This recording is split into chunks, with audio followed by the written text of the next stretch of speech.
I'm gonna start because I talk a lot, so it's better that I start now.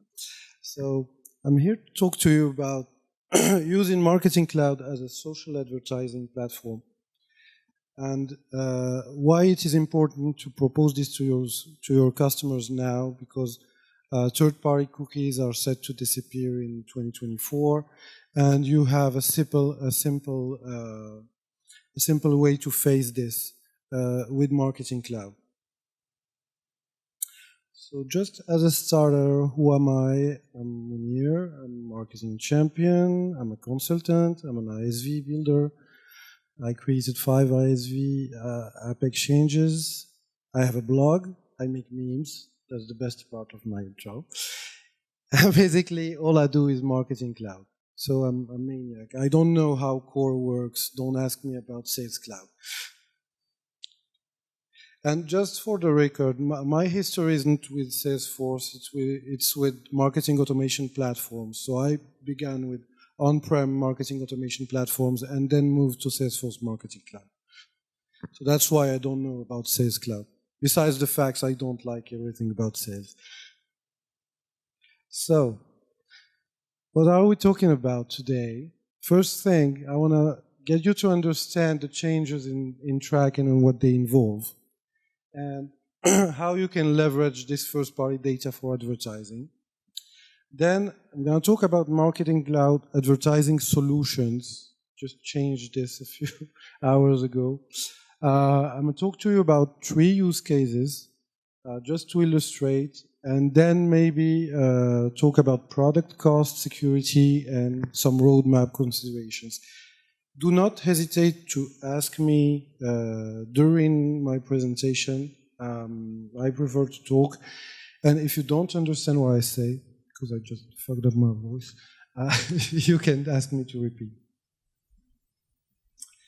So, what's happening? Well, basically in July 24, next year, in 8 months, Google third-party cookies are set to disappear. And well, I think they've been killed by concerns about user privacy and control. And now everybody's talking about how you should use first-party data and alternative tracking methods. So what's the impact on digital advertising? When we work on Marketing Cloud, we know about emails, and we know about the billions of emails sent on Black Friday. We don't know much about digital spends. And just to give you an idea, in 2023, we're going to spend around $627 billion in digital advertising. So that's search, Google, programmatic, social. And there's no TV here or alternative channels, because in this case, you would grow to $830 billion.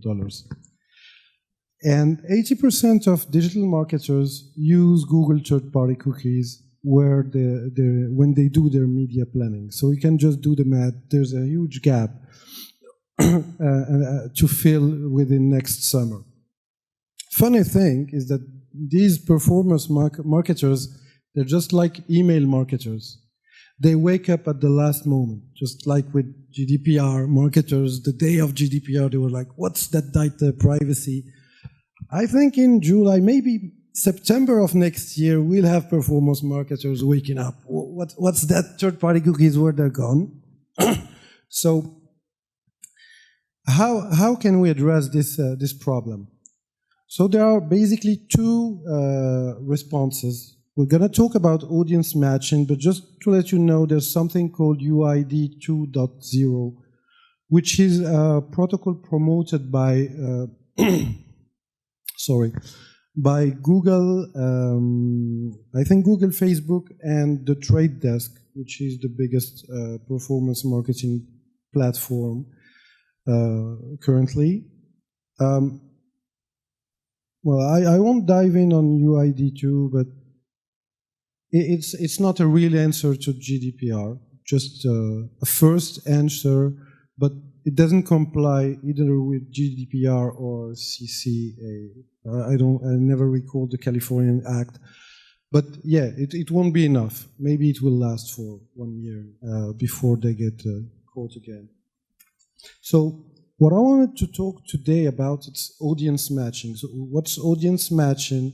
Audience matching is the ability for marketers to target their own customers on social platforms like Facebook, TikTok, Google Ads, YouTube, etc. And why should we look at social platforms? So those are the obvious reasons. There's a large user base. So I think it's not very clear here, but 2.8 billion monthly active users on Facebook alone, let alone other social platforms.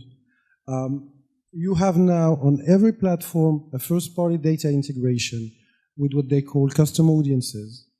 You have multiple ad formats, so you can use short videos, you can use images, you can use carousels, depending on the social platform. And you have tracking, because when you go to digital marketing, everything is about performance and tracking. Another thing which is more related to Gen Z is that today most of performance marketing is on search platforms such as Google. But when you look at Gen Z behavioral patterns, they're more and more looking for things on social media. TikTok is beginning to be seen as a competitor for search to Google. And the more we go and the more people will look for a restaurant, clothes, etc. on social platforms. So that's why you should look at it.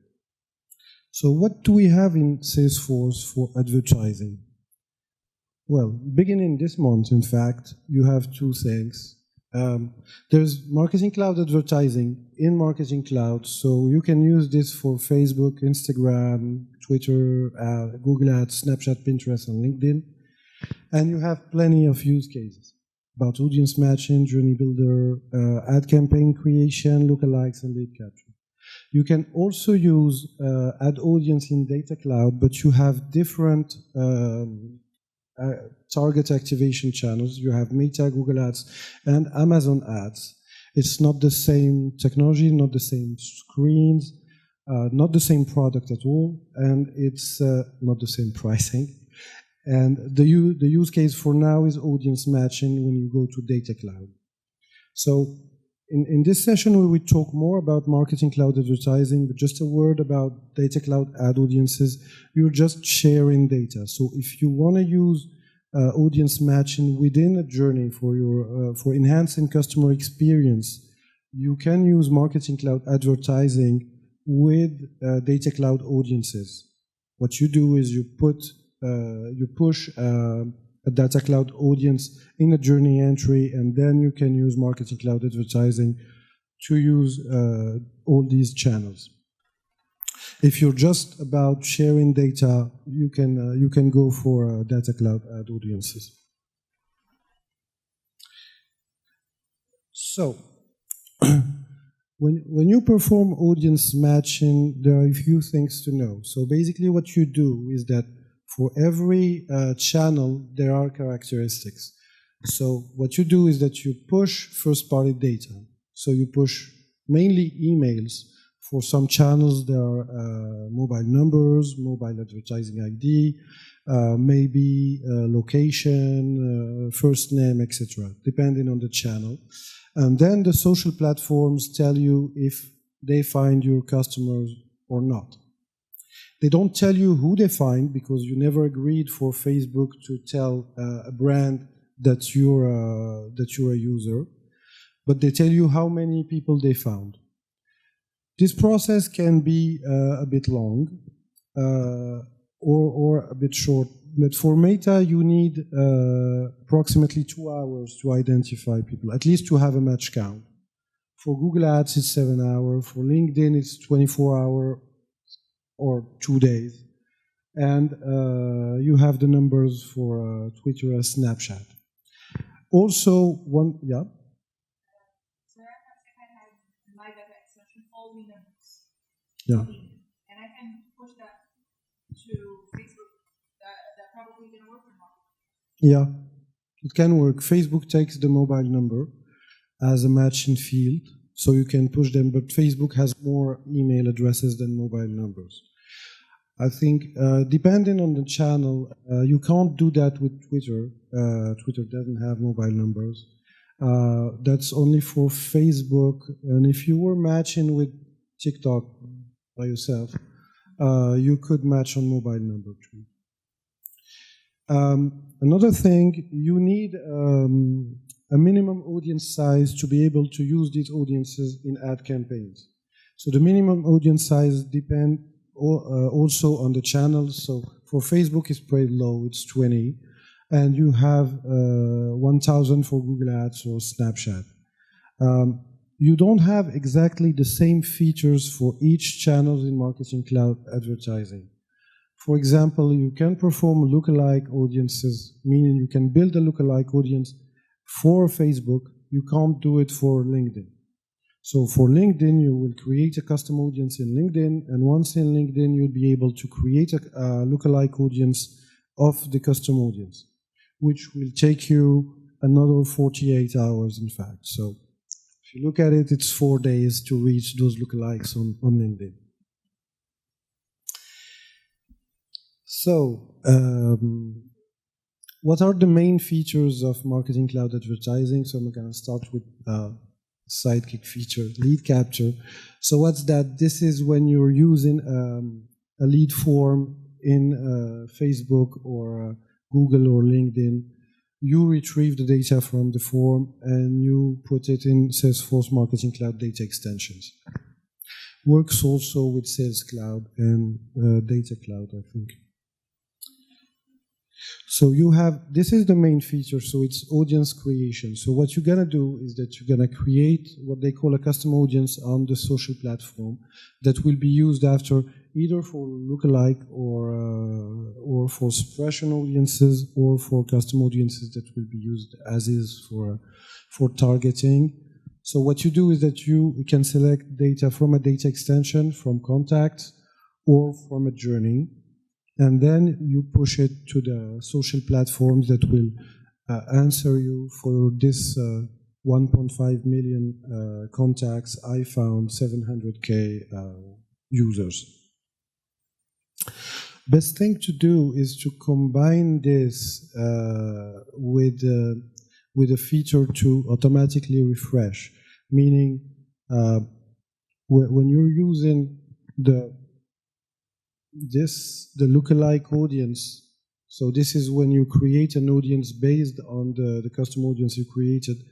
You automate the refresh. So every time you have a lookalike that filled the lead capture form and entered again, you push it in the custom audience that is the source. So you have a virtuous circle to find lookalikes. Yeah? Did it specify by Salesforce? There is a limit.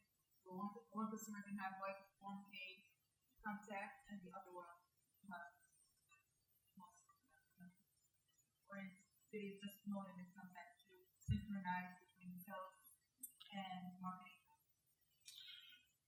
There's no limit there is no limit in volume sync. And the APIs on social platform size can have limits. So depending on the social platform, it can be handled by Salesforce or not. Meaning some platforms, they will allow for an input custom audience of 5 meg. Others will allow for 20 million rows. And it depends what you send. And for some platforms, Salesforce will do the job of cutting in different files or just stream it. So it will depend. But I'll give you at the end where to find documentation and you can find this. Or we can chat about it. So another thing you can do is ad campaigns. But you can do this for Facebook only, meaning that you can have an advertising campaign activity within Journey Builder to push a content, an audience, and a budget to Facebook to launch a campaign. You have to be careful with this one because it's an old activity. I mean, if you're doing Facebook, that's okay. If you're doing Instagram, I mean, you're using your content builder to support video files. It doesn't work well. So maybe you should focus on Facebook on this one. Another feature is suppression audiences. So I told you, well, let's give you an example. I have a customer that just spends $1 million per month on Google Ads. So maybe he doesn't want to send those Google Ads to unsatisfied customers. So that's why you could use suppression audiences. That's what they call media bidding optimization. The point is not spend money on customers that won't buy your product.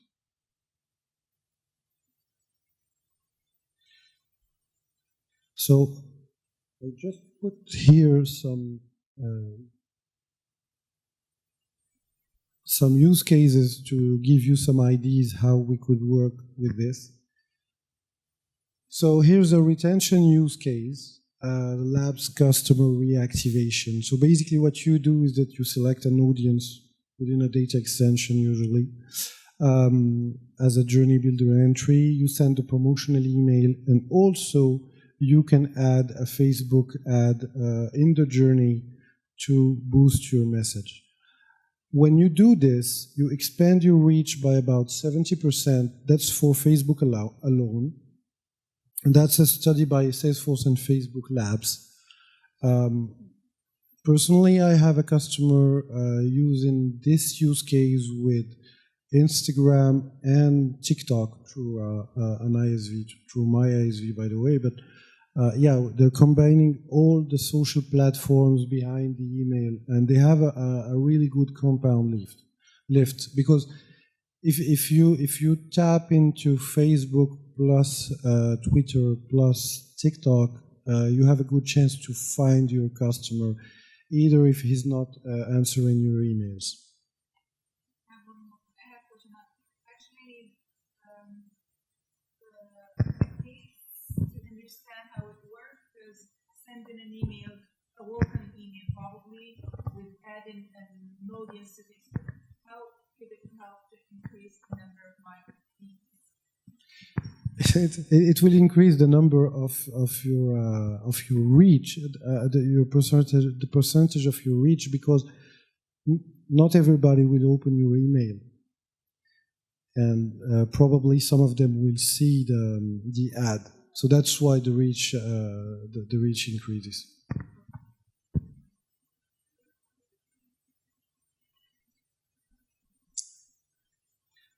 Second use case is lookalike targeting. So that's mainly an acquisition use case. We're going to use your CRM data to create an audience based on your data of customers that purchase a specific product or are a specific persona to acquire new customers that just look like them. And the potential benefits here are follower growth. If you have a lead capture form, you can capture them or it can be just brand awareness. Just a thing about lookalikes, you can create lookalikes of your customers in Data Cloud. We have a customer in Indonesia. They have different brands in cosmetics, and well, they don't care about data privacy, so we say it. So what they do is that their brands are ranked from low cost to luxury. So when somebody is near the next brand, they calculate it based on lookalikes in Data Cloud, and then they push ads to enroll them in the second brand. So they can combine lookalikes from Data Cloud and then add lookalikes from specific platforms. The only thing is that when you do lookalike targeting in Facebook or Twitter, etc., you don't master on what data they perform the lookalikes. So the only thing you say basically is, I want a narrow lookalike or a wide lookalike, and you just look at numbers. You're not really sure it's lookalikes the same way you would have calculated them. But when you're using Google, they pretty much know everything about your customers. It's okay, but depends. And LinkedIn can be tricky also, because I use lookalikes on LinkedIn, and you know, on LinkedIn everybody is the wizard off and the head off. So if you're looking for lookalikes, it can be tricky again.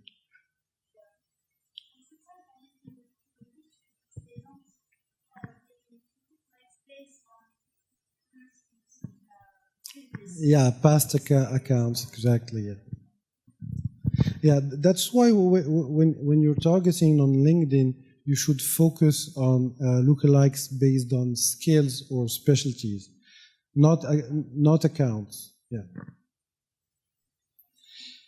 So another use case here for media bidding optimization is suppressing customers who have who are complaining from your Google ad campaigns. So pretty simple, you have a journey, the case is created, and you just suppress them from Google Ads.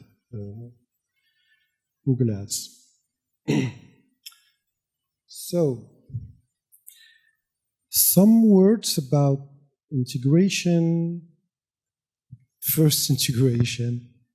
If we're talking about marketing cloud advertising, there's no real integration. I mean, the tool is really simple.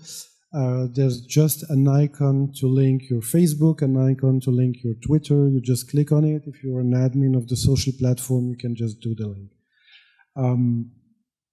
It's quite plug and play.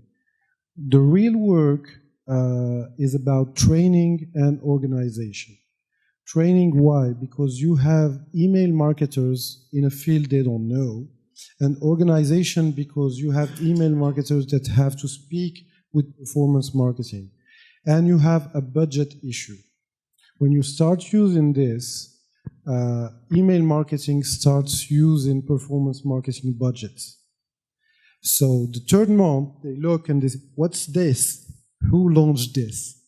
And you can address the issue first, and you can have a win-win situation. Or you can do it siloed as it always is. And I've seen, I think on Marketing Cloud Advertising in Europe, 7 accounts out of 10 don't use it. At least in France. They buy it first year and then they stop. They can't get to talk with each other. In North America, they can talk, it's different culture, but in France at least, it doesn't work for long.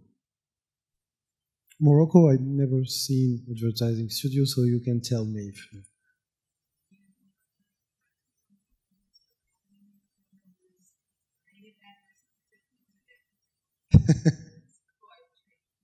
Okay. About security, because everybody asks about security now, everything that is sent to a social platform is hashed in SHA-256. Just regarding legislations, you'll find in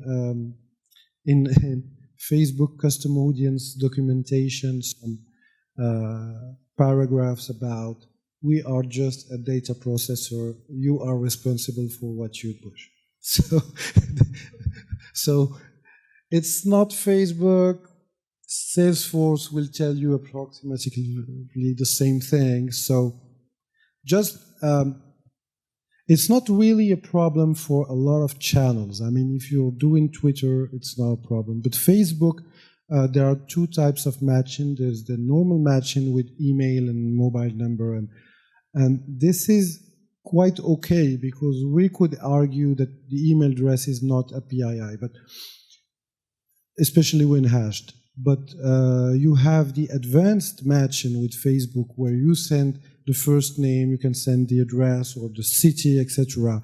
And those are really PIIs, and you are sending them to Facebook. So there could be some concerns about do you have the right to process these data to these platforms. Feed level encryption, if you wonder, is not supported here. Yeah, well, it's not supported when you're using a Marketing Cloud Advertising in Journey Builder, and in Audiences it depends. But basically it doesn't work for the advanced matching. And the pricing model, well, this is the same for Data Cloud Ad Audiences and Marketing Cloud Advertising. The main point in your licenses will be the number of active audiences you're using. So basically what it is the number of targets you are sharing with a social platform at a special moment. So I think, if I'm not wrong, that the starting price for Marketing Cloud Advertising is $2,400 per month for approximately 20 audiences. And, well, this is list price. Not sure anybody pays list price in Salesforce ecosystem, but... And you have just a small issue, is that the way it is done, when you use an audience in a journey, you can use it only in one journey. So, in fact, you burn it at each journey. I mean, when you're using Marketing Cloud Advertising and you're using an audience in a journey, you create it within the journey. So you can't use it in another journey. So that's not built well. I mean, you're burning a lot of audiences in your licenses. The other thing is, based on how you manage your licenses with your account executive, you could find yourself in a difficult situation because you can create more active audiences than you have the right to, and you'll have a bill at the end of the year with how much you trespassed. And for Data Cloud Ad Audiences, it's a bit more expensive. I think it's $2,800 per month for, I think it's 10 audiences or something like this. And yeah, it's more expensive. And you don't have half the use cases of Marketing Cloud Advertising. So if you're going to use them in a journey, for now you could use Marketing Cloud Advertising, but I didn't see anything in the roadmap for Marketing Cloud Advertising, and all I saw was for Data Cloud Ad Audiences. So it's your choice. I think you can negotiate both of them with the account exec. I think I told you everything I had to tell you. Yeah, what did I put here? You can flash these. You have Trail Mix by Publicis and Advertising Studio, which is quite nice. There is, I put a link to a guided tour of Advertising Studio. So this is a website where you will find screens and explanations. Short, but you can see how it looks. And I made my LinkedIn. So I post every day about Marketing Cloud, and every Friday a meme just to get a laugh. And yeah, that's all. And thank you.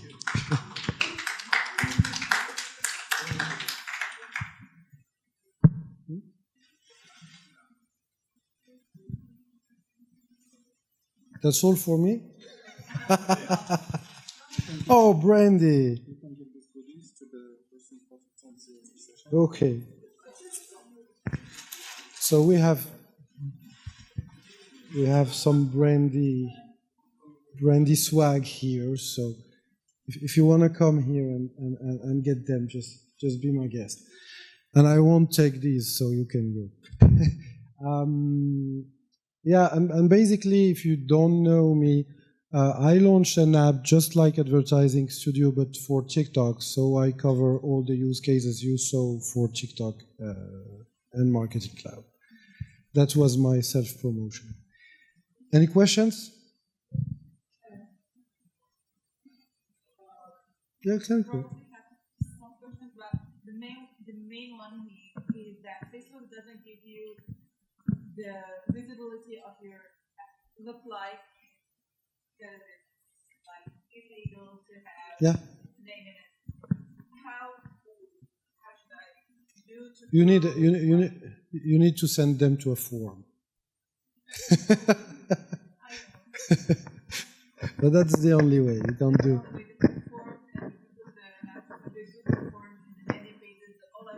Yeah. Exactly. Yeah.